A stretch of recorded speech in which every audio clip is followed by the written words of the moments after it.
Hello everyone. आज फिर से हम एक नए सफर पर चलेंगे। आज हम डिस्कस करने वाले हैं basic nature in some special compound. ये कंपाउंड है मॉर्फोलिन, पाइपेरिडीन, पिरिडीन और पायरॉल। नाम सुना है आपने?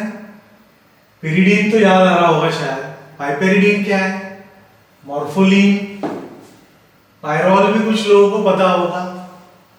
बताइए, व्हाट इज पाइपेरिडीन, मॉर्फोलिन,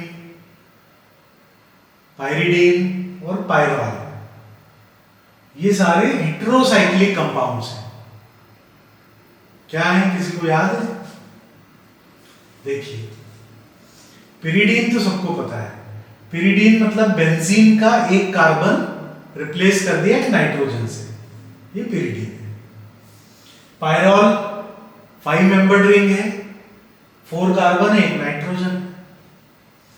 पाइपेरिडीन फिर से 6 मेंबर्ड रिंग है, 5 कार्बन है, एक नाइट्रोजन है।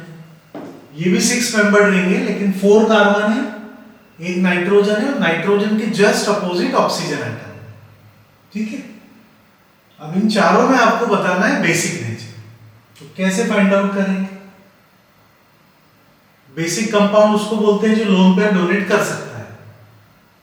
One which donate a lone pair of electron, उसको बोलते हैं हम लुईस बेस। तो सभी में नाइट्रोजन के पास आपको लोन पेयर दिख रही है, सभी डोनेट कर सकते हैं, सभी लुईस बेस की तरह बिहेव करेंगे। ठीक है, अब चारों में बेसिक कौन सा कॉन्सेप्ट आप अप्लाई करेंगे? आप में से कोई बता सकता है? इसमें हेटेरोसाइक्लिक तो सभी है, हेटेरोसाइक्लिक एरोमेटिक कंपाउंड कोई दिखाई दे रहा है? तो पिरिडीन जो है वो हेटेरोसाइक्लिक भी और एरोमेटिक है, इसमें 6 pi इलेक्ट्रॉन की रिंग है। उसी टाइप से पायरॉल, ये भी हेटेरोसाइक्लिक है, एरोमेटिक है। ये दोनों हेटेरोसाइक्लिक एलिसाइक्लिक कंपाउंड है, एरोमेटिक नहीं है। तो अब क्या करेंगे? तो कॉन्सेप्ट हम अप्लाई करेंगे हाइब्रिडाइजेशन का। एक बार हम रिकॉल करते हैं, यदि नाइट्रोजन ट्रिपल बॉन्ड बना रहा है तो उसका हाइब्रिडाइजेशन होता है sp। नाइट्रोजन के अराउंड ज्योमेट्री होती है लीनियर। नाइट्रोजन यदि एक डबल बॉन्ड बना रहा है, एक सिंगल बॉन्ड, एक लोन पेयर तो होगी, तो हाइब्रिडाइजेशन sp2 होगा, ट्राइगोनल प्लेनर स्ट्रक्चर होगा। नाइट्रोजन यदि 3 सिंगल बॉन्ड बना रहा है, ट्राइवेलेंट होता है नाइट्रोजन, 3 सिंगल बॉन्ड, एक लोन पेयर, तो यहां हाइब्रिडाइजेशन sp3 होगा, 4 ऑर्बिटल हो गए, ज्योमेट्री होगी पिरामिडल। यदि नाइट्रोजन चारों बॉन्ड सिंगल बॉन्ड बना रहा है, मतलब उसकी एक लोन पेयर भी बॉन्ड फॉर्मेशन में पार्टिसिपेट कर रही है, तो नाइट्रोजन पे आएगा पॉजिटिव चार्ज। हाइब्रिडाइजेशन फिर से sp3 होगा लेकिन ज्योमेट्री होगी टेट्राहेड्रल। अब आप बता सकते हैं क्या? पाइपेरिडीन में नाइट्रोजन कितने बॉन्ड बना रहा है? 3 सिंगल बॉन्ड, एक लोन पेयर, मतलब sp3 हाइब्रिडाइजेशन। यहां पे भी देखिए, नाइट्रोजन 3 सिंगल बॉन्ड, एक लोन पेयर, sp3 हाइब्रिडाइजेशन। तो इन दोनों में ज्योमेट्री क्या है? नाइट्रोजन के अराउंड पिरामिडल स्ट्रक्चर, एक लोन पेयर के कारण।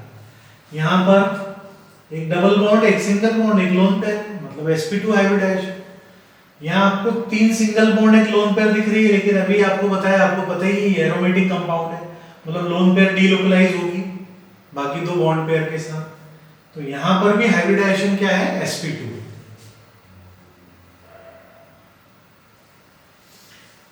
तो पाइपेरिडीन और मॉर्फोलिन दोनों में sp3 हाइब्रिडाइजेशन है, और पिरिडीन, पायरॉल दोनों में sp2 हाइब्रिडाइजेशन।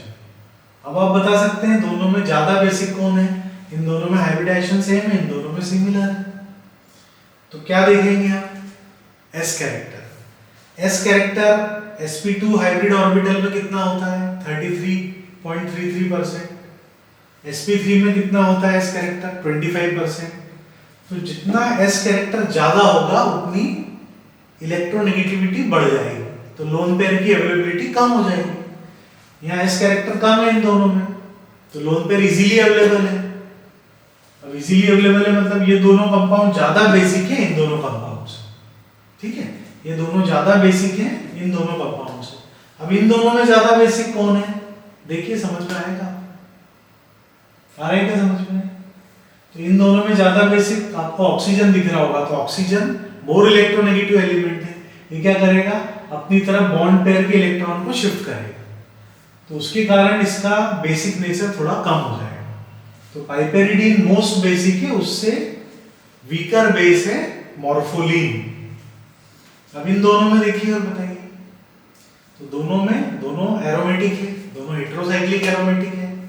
यहाँ पर नाइट्रोजन के पास लोन पेयर है, यहाँ भी नाइट्रोजन के पास लोन पेयर है, लेकिन अभी जो हमने बताया यहाँ की लोन पेयर डीलोकलाइजेशन में पार्टिसिपेट करती है, एरोमेटिक रिंग फॉर्मेशन में पार्टिसिपेट करती है। ये करती है क्या? ये नहीं करती, ये आउटसाइड द इलेक्ट्रॉन क्लाउड है। देखिए इसके अलावा भी 3 डबल बॉन्ड है, मतलब ये lone pair aromatic ring formation में पार्टिसिपेट नहीं कर रही, तो ये इजीली अवेलेबल है, ये अवेलेबल नहीं है। तो ऑर्डर क्या होगा बेसिक नेचर का? मोस्ट बेसिक पाइपेरिडीन, उससे वीकर बेस मॉर्फोलिन, उससे वीक बेस पाइरिडीन, उससे वीक पायरॉल। आया समझ में सभी को? So thank you for watching.